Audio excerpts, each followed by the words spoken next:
他，中国互联网传奇人物。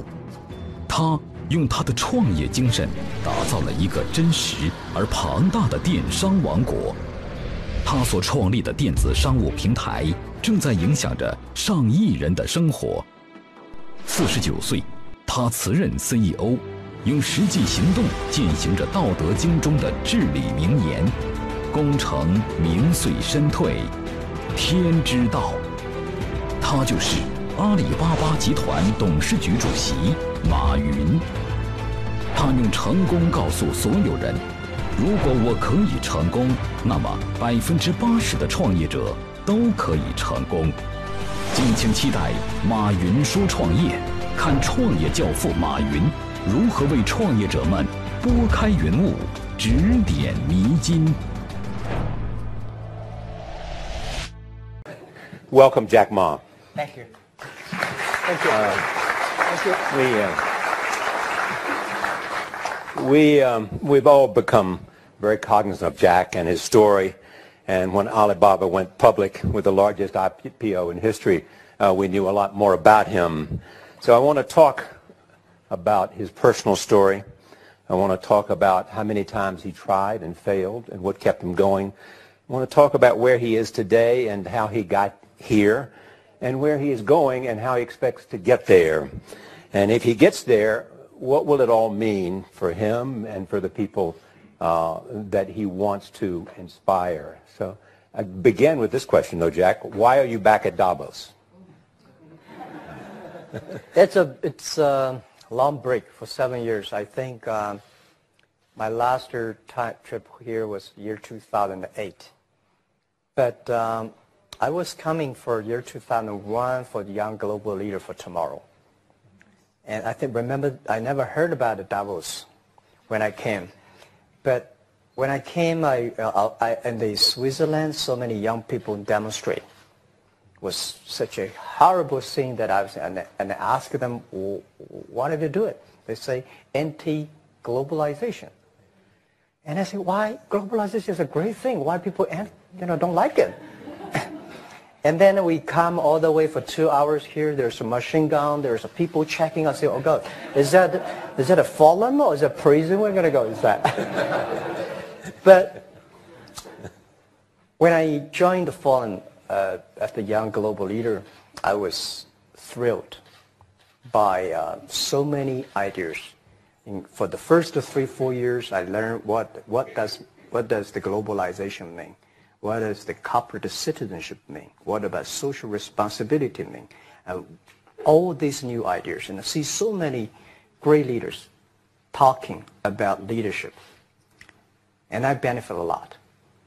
And in the year 2008 and 9, when the financial crisis came, I think it's better go back to work, because we can never win the world by talking. So we go back, spend 7 years. Now I come back, I think it's time to do something return. So I learned so much. Let's talk 12 years ago. So why I should not talking to the young global leader of today, sharing with them how we've gone through. Okay. So that was the thing. Let's start with where you are today. Just how big is Alibaba? How many people come every day? How many people come in a week? How fast is it growing? Yeah, we have over 100 million buyers visiting our site, shopping our site every day. And we created 100 million every day. We created 14 million jobs for China, directly and indirectly. And we grow from 18 people to 30,000 people, 18 people in my apartment, to now we have a 4 big campus. Compared to 15 years ago, we were big, but compared to 15 years later, we're still a baby. How big will you be 15 years from now? I think 15 years ago, I told my team that in the past 15 years, we grow from nothing to this size. And 15 years later, I want people to know about Alibaba, know Taobao, because it's already everywhere.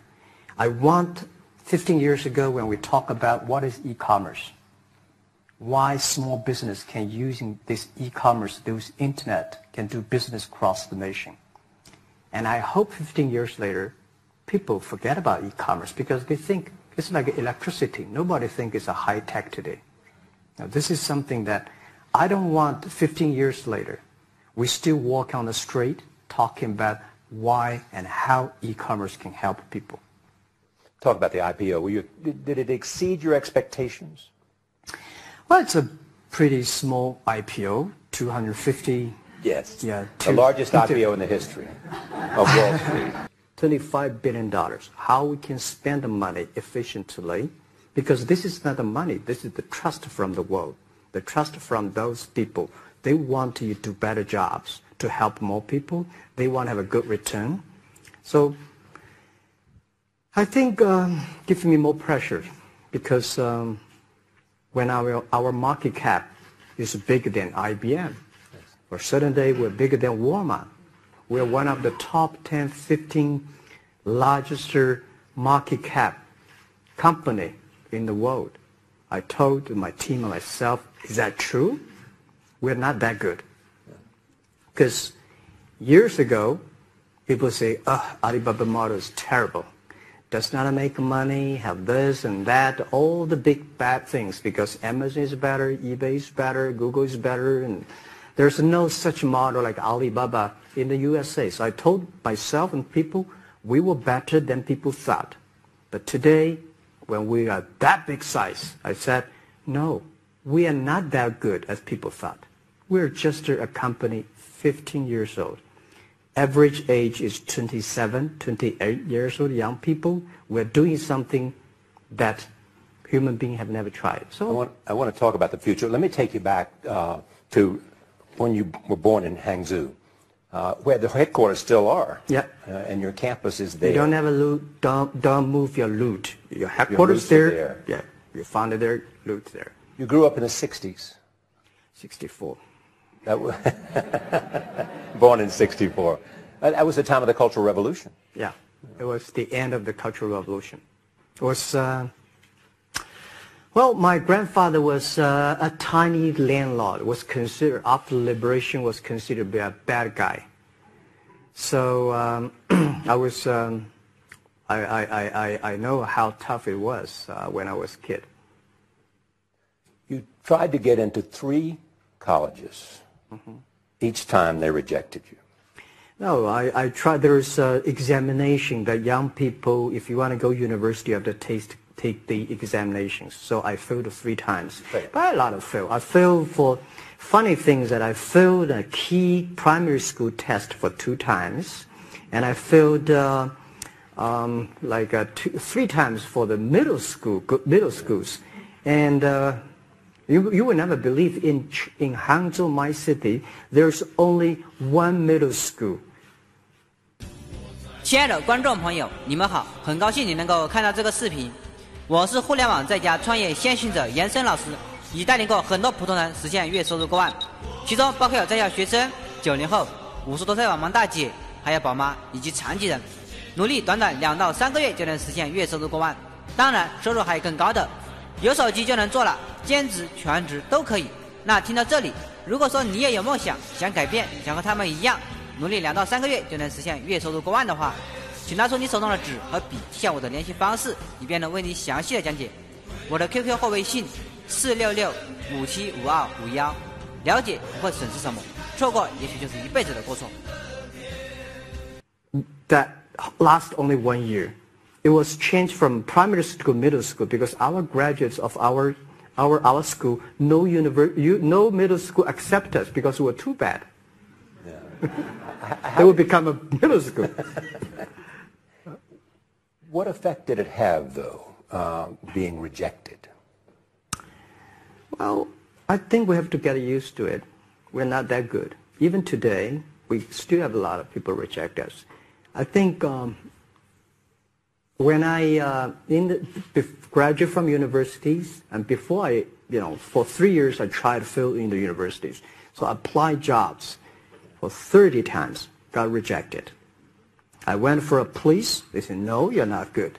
I went to even the KFC. When KFC come to China, come to my city, You applied. 24 people went for the job.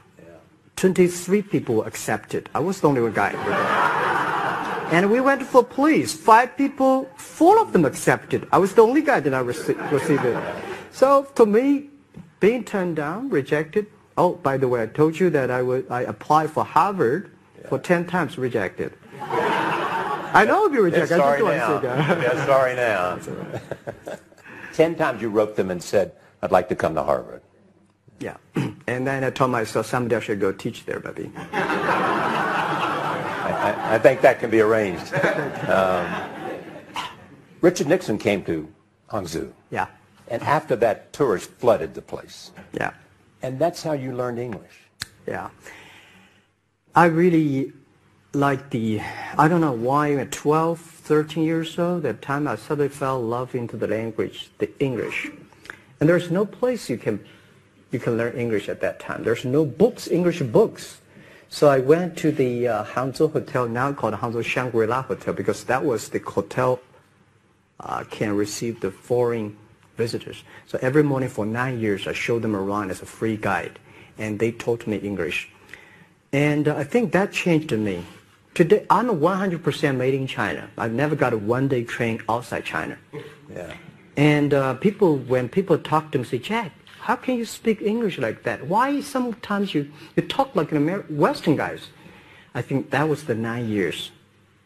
These Western tourists opened my mind, because everything they told me are so different from the things I learned from the schools and from my parents. So now I have a habit. Whatever I see, whatever I read, I use my mind. Think about for 2 minutes. Is that how Ma Jun became Jack Ma? Actually, Jack, the name was given by a lady in tennis. She's a tourist. She came here and she said, came to Hangzhou. We become a pen friends. Ma Ring is so difficult to pronounce. So she said, do you have an English name? I said, don't. So can you give me an English name? She said, okay. She said, my father called her Jack. My husband called Jack. What do you think about Jack? I said, good. So I've been using that for that many years. Yeah. First visit to America, 1995? 1995, yeah. I come here for a project helping the local government to building up